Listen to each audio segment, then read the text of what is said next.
Hi, everybody. Welcome to week 3 in Financial Crimes 2. This is Professor Dunaway. I hope that you all had a great week last week. I apologize that it took me a little longer to get your discussion forum grades posted, but they all are there now. And overall, everybody did a really good job. Just be sure that you're getting your initial posts in by Wednesday evening, and then your follow-up posts, comments, replies, all by Sunday each week. And while we don't set a number that we need for replies, you do need to have multiple. So if you just reply or comment to one other student, you won't receive full points. So just keep that in mind. We want to see some good discussion going, that everybody gets involved, and there's some nice back and forth. So that's what we're looking for. So overall, again, good job so far in the discussion forum. So for week 2, we went over risk analysis and anti-money laundering. And let me open up the learning objectives for week 2.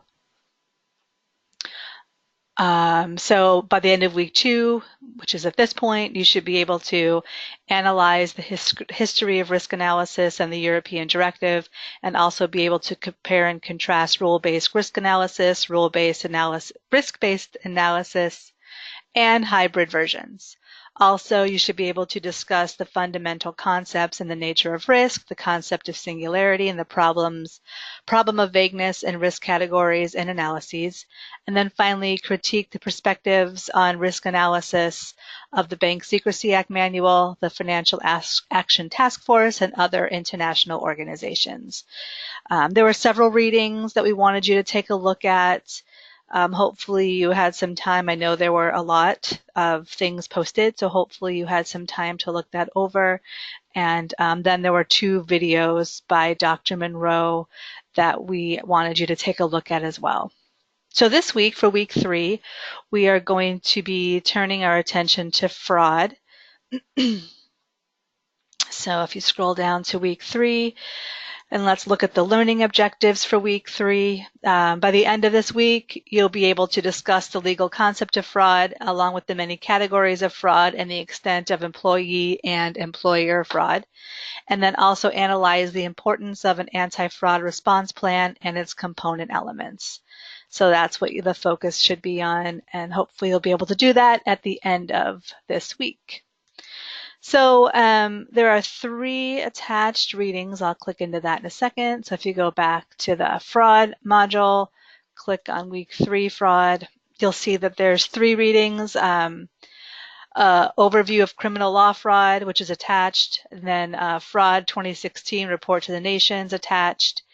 Why is cybercrime hard to investigate, which is also attached. So again, there's 3 readings. And then we also want you to take a look at a YouTube video, International Money Laundering Fraud Investigation, Toronto Police. So if you do a search on that, you'll be able to take a look at the YouTube video. And then there's also 3 videos that Dr. Monroe has posted for week 3, an intro to fraud, categories of fraud, and then an anti-fraud risk plan. So those 3 videos. So that's week 3. And then next week, we will be looking at computer crimes. So again, a lot of, I think, really interesting material, interesting lectures or discussions or videos. So hopefully you're all enjoying the class so far. It's one of my favorites for sure.